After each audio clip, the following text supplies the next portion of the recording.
Bonjour à tous. Dans cette vidéo, nous allons corriger ensemble l'exercice de génétique de fluide proposé au baccalauréat 2024. Commençons tout d'abord par lire attentivement l'énoncé.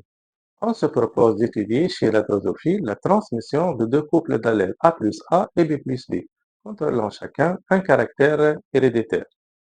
Notez bien, chez le mâle de la drosophile, il ne se produit pas de crossing ovaire.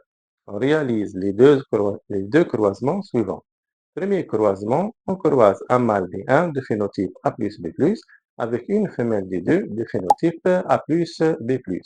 La descendance obtenue renferme 530 de phénotype A plus B+, 220 A plus B, 220 AB+, et 30 de phénotype AB. Question 1. Exploiter les résultats du premier croisement en vue de petit a, préciser la relation de dominance entre les allèles de chaque couple. Petit b, déterminer la localisation chromosomique des deux couples d'allèles A plus A et B plus B. Passons maintenant à la question petit a. Pour déterminer la relation de dominance entre les allèles étudiés, observons le résultat du croisement entre les deux drosophiles D1 et D2. Les individus de phénotype AB observés dans la descendance ont forcément reçu des allèles A et B de leurs parents. Donc, les parents possèdent ces allèles. Pourtant, ils n'expriment pas les caractères A et B, puisqu'ils ont le phénotype A plus B+. Les allèles A et B sont donc masqués par les allèles A plus B+. On conclut alors que A plus est dominant sur A et B plus est dominant sur B. Passons maintenant à la question B. Il vous demande de déterminer la localisation chromosomique des deux couples d'allèles. Pour répondre à cette question, nous devons vérifier si les deux gènes sont indépendants ou liés. Nous avons montré dans la question précédente que les individus D1 et D2 sont doubles hétérozygotes. Supposons d'abord que les deux couples d'allèles euh, ou les deux gènes sont indépendants, c'est-à-dire portés par deux paires de chromosomes différents. Dans ce cas, chaque parent pourrait produire quatre types de gamètes en proportion égale. Le croisement de deux doubles hétérozygotes devrait alors donner une descendance répartie selon les proportions classiques 9, 3, 3, 1. Comme l'effectif total est de 1000 individus, le phénotype AB devrait être représenté par environ 62 individus. Or, lorsque l'on examine les résultats expérimentaux, on constate que ce nombre est différent de la valeur attendue. Les résultats observés ne sont donc pas compatibles avec l'hypothèse d'indépendance des deux gènes. Nous concluons alors que les deux couples d'allèles sont liés, c'est-à-dire portés par le même chromosome. Cependant, comme de nouveaux phénotypes apparaissent en faible proportion, cette liaison n'est pas totale, mais partielle. Passons maintenant à la deuxième question. Déterminer le génotype du mâle D1 et celui de la femelle D2. Commençons par le mâle D1. Pour résoudre cette question, il faut se rappeler d'une propriété très importante de la drosophile. Chez le mâle, le crossing ovaire ne se produit jamais. Autrement dit, les gamètes produits par le mâle correspondent uniquement aux combinaisons présentes sur ces chromosomes. Aucun brassage intrachromosomique n'est possible. Or, parmi les descendants, on observe des individus de phénotype AB. Ces individus ont donc nécessairement reçu un gamète AB de leur père. Comme le mâle ne réalise pas de crossing ovaire, le gamète AB ne peut pas être qu'un gamète parental. Il doit donc déjà exister sur l'un des chromosomes du mâle. L'autre chromosome doit alors porter les allèles dominants A plus et B plus. Nous concluons que le génotype du mâle D1 est A plus B plus sur AB. On dit que les allèles dominants sont associés sur un chromosome et les allèles récessifs sur l'autre chromosome.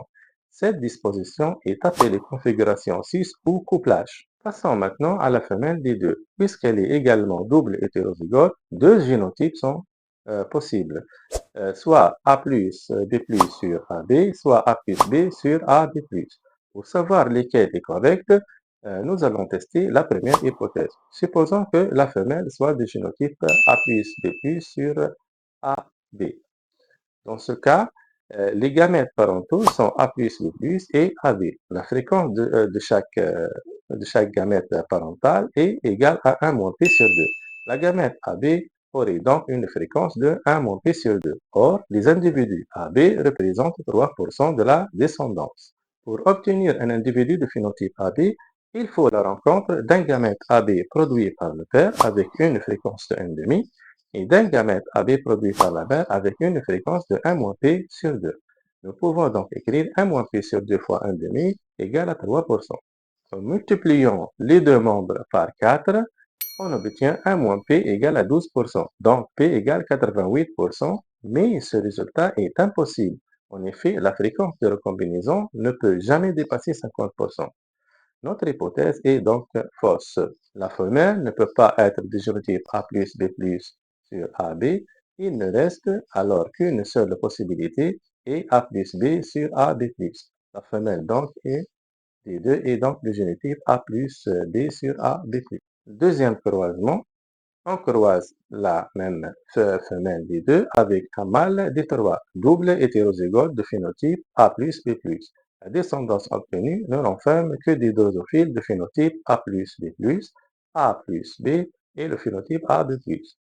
Troisième question, en vous basant sur les informations tirées précédemment et sur les résultats du deuxième croisement, déterminez, en justifiant votre réponse, petit a, le génotype du mâle D1, D3, pardon, petit b, les effectifs différents des différents phénotypes sur 1000 drosophiles issus de la deuxième croisement.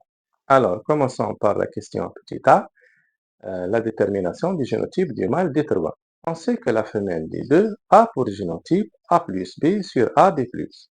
Lors du deuxième croisement, la descendance ne présente que les phénotypes A plus B plus, A plus B et AB+. On remarque que le phénotype AB est totalement absent. Or, pour obtenir une drosophile de phénotype AB, il faut que les deux parents transmettent chacun un gamète AB. La femelle des deux peut produire un gamète AB si le mâle T3 produisait lui aussi des gamètes AB. On devrait observer des descendances de phénotype AB.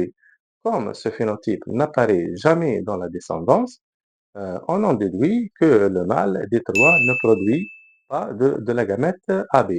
Le mâle D3 est un double hétérozygote, son génotype est donc A plus B sur AB+. Ainsi, ces deux gènes sont associés sur les chromosomes homologues comme chez la femelle des deux, ce qui explique l'absence de la gamète AB. Passons maintenant à la question petit b. Il vous demande de déterminer les effectifs des différents phénotypes sur 1000 drosophiles.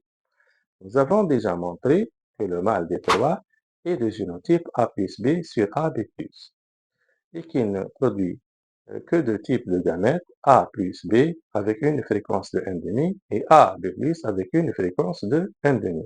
Du côté de la femelle des deux, de génotype A plus B sur A B plus, elle produit quatre types de gamètes. A plus B avec une fréquence de 1 moins P sur 2, A B plus avec une fréquence de 1 moins P sur 2, A plus B plus avec une fréquence de P sur 2 et AB avec une fréquence de P sur 2. Nous réalisons ensuite le croisement des gamètes dans le tableau comme vous voyez sur votre écran. Calculons maintenant la fréquence de chaque phénotype obtenu.